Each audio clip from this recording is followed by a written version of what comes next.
Hello student, welcome back to online lecture. Student, आज हम लोग chapter first introduction of book keeping and accountancy का last topic discuss करेंगे, that is accounting standard, that is a part number 6। So let's see what is the accounting standard. Accounting standard, what is the accounting standard, जिसे shortcut में S करके लिखा जाता है। Accounting standard provides the framework and norms to be followed in accounting so that the financial statements of different enterprises become comparable. Accounting standard ये accounting को एक framework, it means एक information boundary line and norms, it's certain rules provide करती है, जिसके मदद से अलग अलग बिजनेस ऑर्गेनाइजेशन के फाइनेंशियल स्टेटमेंट्स कंपेरेबल हो सकते हैं। एक दूसरे के फाइनेंशियल स्टेटमेंट को कंपेयर करना पॉसिबल हो सकता है। It is necessary to standardize the accounting principle to ensure the consistency, comparability, adequacy and reliability of the financial reporting. Financial report की कंसिस्टेंसी, कंपेरेबिलिटी, एडिक्वेसी और रिलायबिलिटी निश्चित और फिक्स करने के लिए अकाउंटिंग स्टैंडर्ड को फॉलो करना ज़रूरी है। Now one of the author, whose name is Kohler, he says that accounting standards are a code of conducts imposed by the customs, laws or professional bodies for the benefit of public accountants and accountants generally. Kohler कहता है कि accountant और जो public accountant के हित और अच्छे के लिए जो अकाउंटिंग एक्सपर्ट्स और अदर रेगुलेटरी बॉडी है, उन्होंने कुछ कोड ऑफ कंडक्ट, जो कुछ रूल्स एंड रेगुलेशंस फिक्स करके रखे हैं, वो अकाउंटिंग के लिए आदर्श माने गए हैं। दस अकाउंटिंग स्टैंडर्ड, शॉर्टकट में कहा जाए तो अकाउंटिंग स्टैंडर्ड ये अकाउंटिंग एक्सपर्ट या गवर्नमेंट या अदर रेगुलेटरी बॉडी, इनके मदद से तैयार किया हुआ एक रिटन पॉलिसी डॉक्यूमेंट है। Accounting standards, it is a written policy documents issued by the expert accounting body or the government or other regulatory body covering the aspects of recognition, measurement, treatment and presentation and disclosure of the accounting transactions and events in the financial statements. इसका मतलब है कि accounting standard ये एक return policy documents है। ये accounting experts या government या अदर रेगुलेटरी बॉडी, इनकी मदद से तैयार किया हुआ है, जिसमें रिकग्निशन, जिसे मान्यता कहते हैं, मेजरमेंट, ट्रीटमेंट, प्रेजेंटेशन, इसका इन्वॉल्वमेंट होता है। Now we discuss the need for accounting standard. क्या ज़रूरत है इस अकाउंटिंग स्टैंडर्ड की? The need for accounting standard is as follow. So first need is to promote the better understanding of the financial statements. Financial statement को अच्छे से समझने के लिए, प्रॉपर अंडरस्टैंडिंग के लिए इस अकाउंटिंग स्टैंडर्ड की मदद होती है। दूसरा नीड है to help the accountants to follow the uniform procedures and practices. Accountant को एक जैसे प्रोसेस और मेथड को फॉलो करने के लिए और प्रैक्टिस करने के लिए इसकी मदद में ये मदद करता है। Then third, to facilitate the meaningful comparison of financial statements of 2 और मोर एंटिटीज़। इसका मतलब है कि 2 या 2 से ज़्यादा फाइनेंशियल स्टेटमेंट की तुलना इजीली पॉसिबल होने के लिए अकाउंटिंग स्टैंडर्ड की ज़रूरत होती है। Then fourth accounting standard need, that is to enhance the reliability of financial statements. Financial statement के ऊपर ट्रस्ट बढ़ाने के लिए इस अकाउंटिंग स्टैंडर्ड की ज़रूरत होती है। एक विश्वास बढ़ाती है ये accounting standard. Then last, to meet the legal requirements effectively. Legal requirements effectively मिलने के लिए अकाउंट स्टैंडर्ड की ज़रूरत होती है। So student, this accounting standard plays an very important role in accounting, in business accounting. So I hope your meaning of accounting standard is clear here. Now in these slides we discussed on international financial reporting standards, जिसे shortcut में IFRS कहा गया है। International Financial Reporting Standards are issued by the International Accounting Standard Board, in short IASB.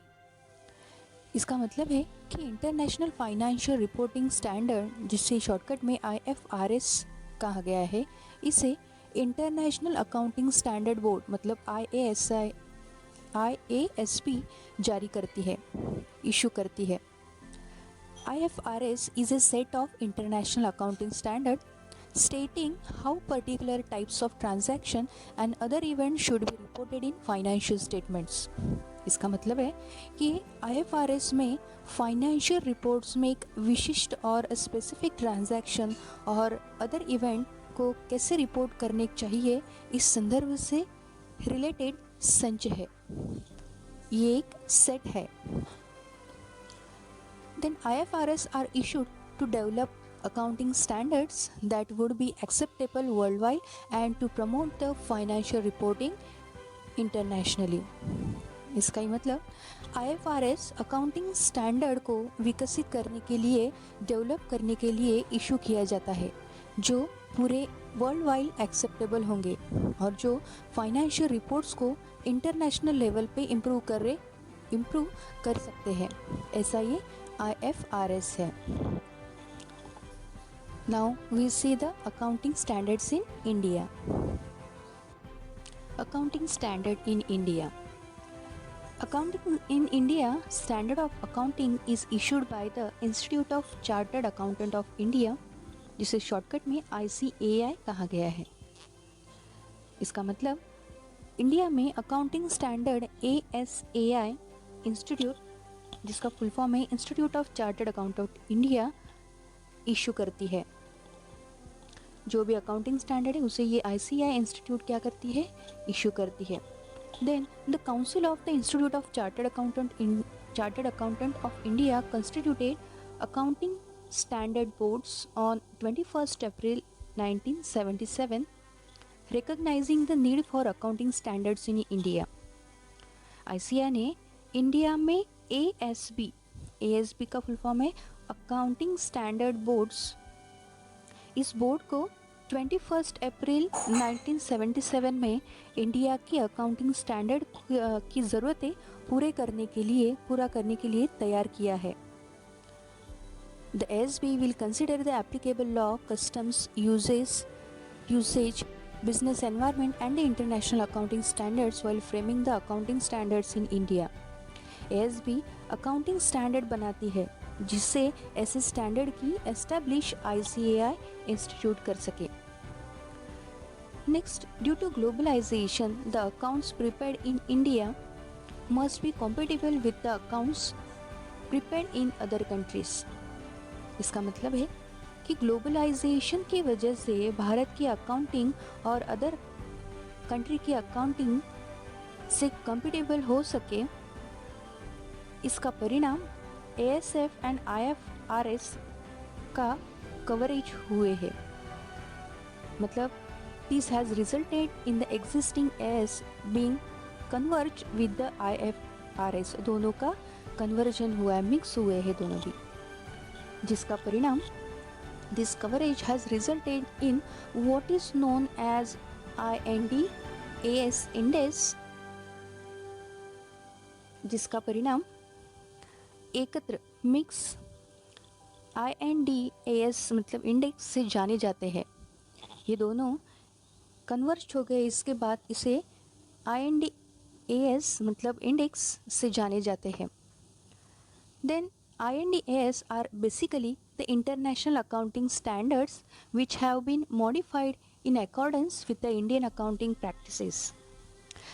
ये जो basically Indian index मतलब IND AS ये international accounting standards modified किए गए हैं as per the Indian practice, customs and traditions, मतलब India के रीति रिवाज, पद्धत और परंपरा के अनुसार इसे इंटरनेशनल अकाउंटिंग स्टैंडर्ड को मॉडिफाइड चेंज किया है।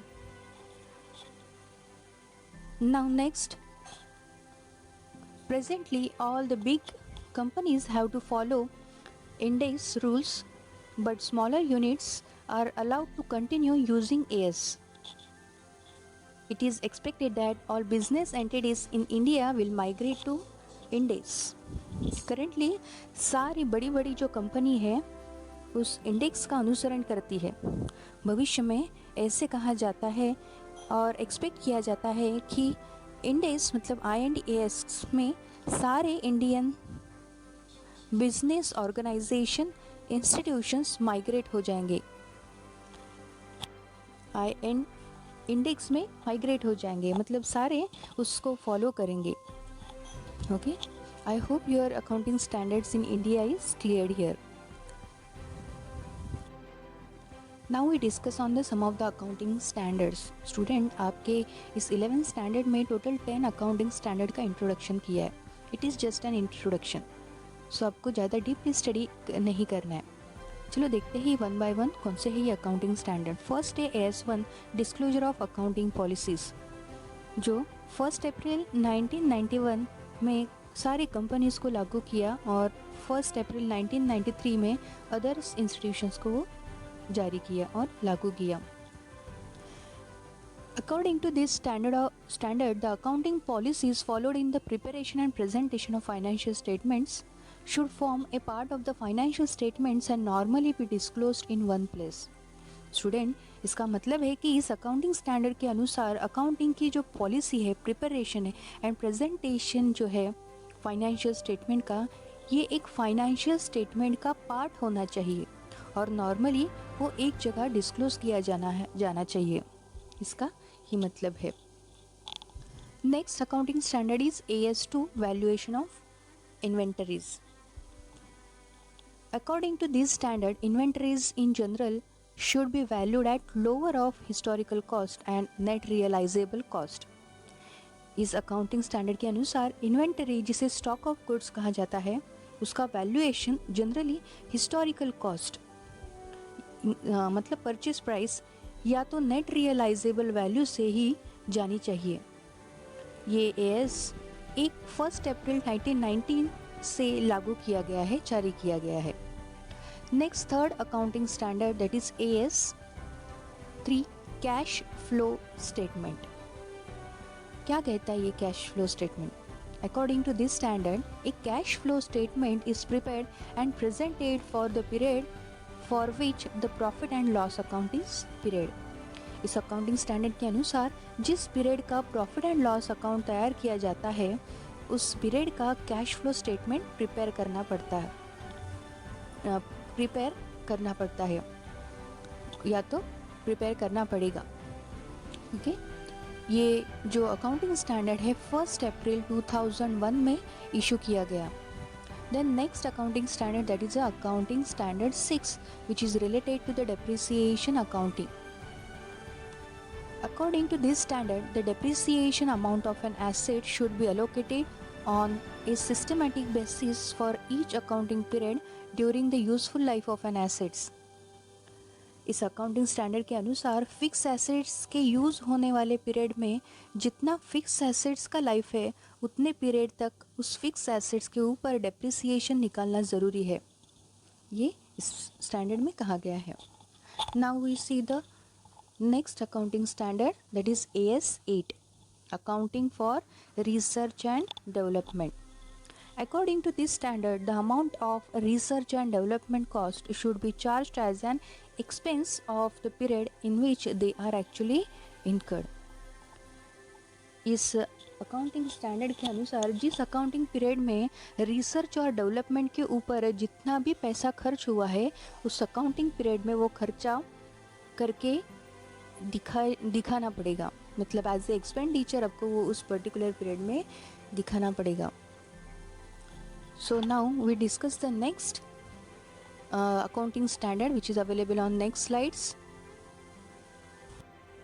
Next is that is AS number accounting standard number 9 revenue recognition. इस accounting standard में क्या दिया है? This accounting standard deals with the basis required for recognition of revenue items in the profit and loss account of an enterprises. इसका मतलब है कि इस accounting standard के अनुसार प्रॉफिट एंड लॉस अकाउंट के रेवेन्यू आइटम से ये संबंधित है, रिलेटेड है. It lays down the conditions to recognize revenue that arise from the various transaction of an enterprises. उसका मतलब रिकॉग्नाइज्ड और आइडेंटिफाइड की गई रेवेन्यू बिजनेसमैन के डिफरेंट ट्रांजैक्शन से ही वो जनरेट होनी चाहिए, ऐसा रूल है. ये अकाउंटिंग स्टैंडर्ड 1 अप्रैल 1991 में कंपनीज के लिए इशू किया और 1 अप्रैल 1993 में अदर्स के लिए वो इशू किया है। Now next accounting standard, that is accounting standard number 10, which is related to the accounting for fixed assets। क्या कहती है ये accounting standard? According to this standard, the cost of fixed assets should comprise of the original cost and any attributable cost of bringing the assets to its working condition for its intended use। इसका मतलब है इस accounting standard के अनुसार fix assets की जो cost है उसको उसकी ओरिजिनल कॉस्ट और फिक्स एसेट्स को उसकी वर्किंग कंडीशन में रखने के लिए जो अमाउंट लगी है उससे कंपेयर करनी चाहिए। Then the fix asset should be eliminated from the financial statements on a disposal or when no further benefit is expected from their use. इसका मतलब है कि जिस वक्त उस फिक्स एसेट से फ्यूचर में कोई बेनिफिट मिलना स्टॉप हो जाएगा तो उस वक्त उसे फाइनेंशियल स्टेटमेंट में से भी निकाली जाएगी वो फिक्स एसेट्स। सो स्टूडेंट, ये जो अकाउंटिंग स्टैंडर्ड है 1 अप्रैल 1991 में कंपनीज के लिए इशू किया था और 1993 में वो अदर्स के लिए इशू किया था। Now we discuss the next accounting standard, that is accounting standard number 12, accounting for government grant. इससे रिलेटेड है वो। क्या कहती है अकाउंटिंग स्टैंडर्ड?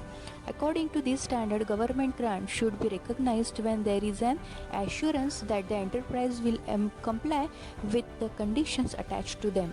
इस अकाउंटिंग स्टैंडर्ड के अनुसार जिस समय ऑर्गेनाइजेशन गवर्नमेंट के रूल्स और रेगुलेशन से बंधी है ऐसी गारंटी होगी उसी समय गवर्नमेंट ग्रांट को मान्यता दी जाती है, अदरवाइज नहीं।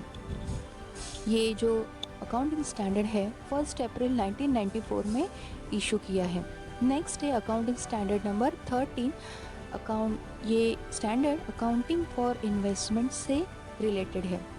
क्या कहती है ये accounting standard? According to this standard, an enterprise should disclose the current and long term investment distinction in its financial statements. इस अकाउंटिंग स्टैंडर्ड के अनुसार बिजनेस ऑर्गेनाइजेशन ने करंट और लॉन्ग टर्म इन्वेस्टमेंट अपने फाइनेंशियल स्टेटमेंट में disclose करना ज़रूरी है। मतलब बिजनेस ऑर्गेनाइजेशन को अपने जो भी करंट और लॉन्ग टर्म इन्वेस्टमेंट है उसकी इंफॉर्मेशन उनके फाइनेंशियल स्टेटमेंट में देना ज़रूरी है। Then current investment should be carried in the financial statement at the lower cost or fair value. However, long-term investment should always be carried in the financial statement at their cost price। Financial statements में current investment उसके कम से कम मतलब lower cost में या तो fair value में निर्देशित करनी चाहिए और लॉन्ग टर्म इन्वेस्टमेंट उसके कॉस्ट प्राइस से दर्शानी चाहिए। ऐसा ये स्टैंडर्ड है। ये स्टैंडर्ड 1 अप्रैल 1995 में इशू किया है। Now last accounting standard, that is AS, accounting standard number 22, accounting for taxes on income। ये स्टैंडर्ड किससे रिलेटेड है? Accounting for taxes on income. इस AS अनुसार करंट टैक्स और डेफर्ड टैक्स इन दोनों की तुलना करते वक्त टैक्स एक्सपेंसेस वो नेट प्रॉफिट और लॉस निश्चित करते समय प्रॉफिट और लॉस अकाउंट में एज अ टैक्स एक्सपेंसेस करके इन्वॉल्व होना चाहिए। मतलब जो भी टैक्स कैलकुलेशंस के लिए खर्चा आएगा वो एज ए एक्सपेंडिचर करके उनके प्रॉफिट एंड लॉस अकाउंट में शो ऑफ करना चाहिए। ये ऐसा उसका मतलब है। ये अकाउंटिंग स्टैंडर्ड 1 अप्रैल 2001 में इशू किया गया है। So student, here these all are the 10 standard accounting standard. इसमें जस्ट आपको इंट्रोडक्शन दिया हुआ है सिलेबस में, ज़्यादा डीपली नॉलेज नहीं दिया है। So yes, so study it properly. Now, तो स्टूडेंट, इस वीडियो में हमने अकाउंटिंग स्टैंडर्ड मतलब क्या, IFRS मतलब क्या, उसके बारे में डिस्कशन किया और इंडिया में अकाउंटिंग स्टैंडर्ड किसने इशू किया उसके बारे में भी डिस्कस किया और साथ में कुछ 10 अकाउंटिंग स्टैंडर्ड थे जो आपको जस्ट इंट्रोड्यूस किए गए हैं उसके बारे में हम लोगों ने स्टडी किया। स्टूडेंट, ये लास्ट टॉपिक था फर्स्ट चैप्टर का। नेक्स्ट वीडियो में हम लोग नेक्स्ट चैप्टर स्टार्ट करेंगे। I hope Your concept of accounting standard is clear in this video. Thank you for watching this video.